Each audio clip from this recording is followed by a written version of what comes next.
'cause it would take a whole lot of medication to realize what we used to have, we don't have it anymore. There's no religion that could save me, no matter how long my knees are on the floor. Oh, so keep in mind all the sacrifices I'm making to keep you by my side and keep you from walking out the door. 'Cause there'll be no sunlight if I lose you, baby. There'll be no clear skies if I lose you, baby.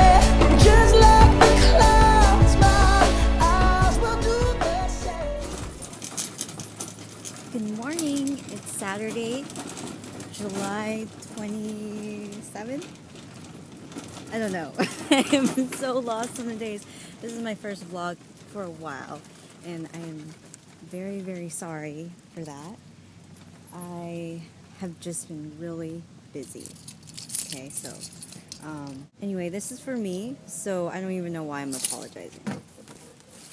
I'm apologizing to myself because this was supposed to be my vlog where I document everything, and so I can see where I'm at for the next year, and I haven't been doing a good job at that. So anyways, I got the day off from going to practice because I need to rest my foot. So if you remember the last time I was vlogging, I had a foot injury, which I have no idea where it came from, but I'm pretty sure it came from all that running I did 2 weeks ago. So I'm still resting that because it keeps getting better, and then it gets worse, and then it gets better again. So I'm finally just taking the weekend off per request of my CP. Okay, so anyway, I'm grocery shopping, and Safeway over here by my house just had a grand opening. So they changed everything up. They made everything look super nice. And I am a sucker for for things like that. So I went in total mom mode and started buying like flowers and plants and cleaning supplies and skincare stuff and gluten-free food. Just going all out. And this is what I have to show for it. Safeway knows what they're doing. I'm just feeling like a big homebody today. Lately I've been feeling like not really being out and seeing people or really meeting up with anyone. Just because, you know, it seems like the people that I've been meeting up with lately, as much as I love them to death. I shouldn't say that, but I mean, it's the honest truth. I'm very honest when it comes to my feelings about that. I'm a very loving person. But sometimes I just need that time for myself. You know, that's why I always felt like in relationships you spend so much time with the other person. Sorry. You spend so much time with the other person, and you know, I find that a lot of times in relationships I am always the one who gets sick of the other person. I'm just like, oh, I just want my own space, and they don't want to give you that space. They get really clingy, and then I find like, oh, I start resenting the person. So, you know, I'm really glad I am my own person now. There's no ring on my fingers, except usually I have my pinky ring to kind of signify that I do not want a relationship with anybody. And yeah, it's just a promise to myself to be true to myself and to honor myself and to really find myself before, you know, giving myself to somebody else. So that's that. Anyways, I'm gonna head home now. Get my stuff done. Bye. Hello. Good evening. It's July 27th.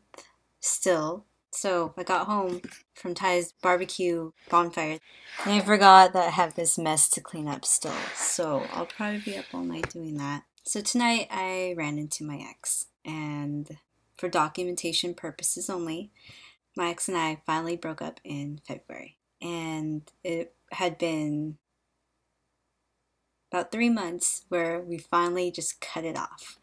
My side of the story is I was just sick and tired of feeling like I wasn't getting the love and attention I deserved because, many people don't know this, and it's one of those things where I have to be okay with being able to talk about it in order to fully move on and really, really push myself to recovery. I suffer from depression, and I've had many attempts at suicide. One of the things that really got to me was the lack of care for my health. In a way, it really was a blessing to actually finally wake up and realize that, if this person isn't giving me the support I need to start looking for that support in myself. I can't be relying on that strength in somebody else to take care of me when ultimately, in order to recover and in order to succeed in overcoming this cycle of self-pity and all of that, I really needed to dig deep inside myself and really figure out who I needed the most, him or me. And of course, it's going to mean me in the very end. Regardless of whatever happens, I'm going to need myself and nobody else to really get through this. So basically, I just told him, you know what, I could go into detail of the story, or it just wasn't working out for me. It was for the best on both ends. Because obviously you can't make somebody love and care for you when they're not ready to love and care for you. And it really needs to be something that you both are ready for. And we obviously weren't ready for each other. And so yeah, it was a really bitter battle between us for a little bit. I remember just not even wanting to see him. I just wanted to cut it clean and not have anything to do with him, because I know a lot of times guys, they're very, very manipulative with their words, and they have a way of, talking their way back, and I wasn't going to have it. I have such a big heart, and I will believe anything you say, especially if I care about you so much.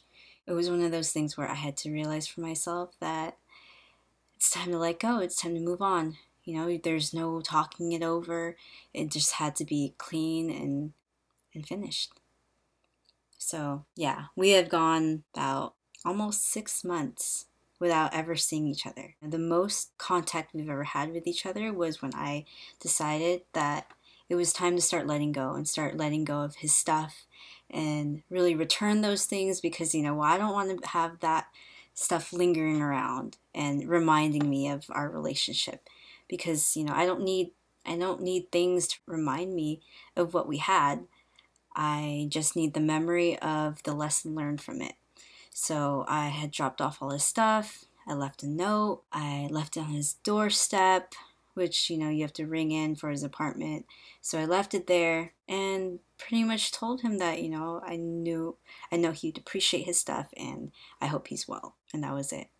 I didn't bother waiting to, give it to him in person, because what purpose would that do? It's like, just get straight to the point and be done with it. So it was interesting trying to figure out how things would be today. Surprisingly, it wasn't bad at all. I thought it would be a lot worse. It's just one of those things when you realize that you've moved on and you realize the other person has moved on and they're happy and you're happy, there's nothing to feel awkward for or have any kind of ill will towards the other person, because really, what's the point wasting your energy on things like that? Such a huge relief for me. Other than that, Ty has a really cool family. His sister Lillian is going to teach me Chinese, because I'm going to be taking Chinese next quarter, and I would like a little help with my pronunciation, making sure I'm not butchering the language. Because one day I want to be able to go to China and take my mom and be able to actually talk to people.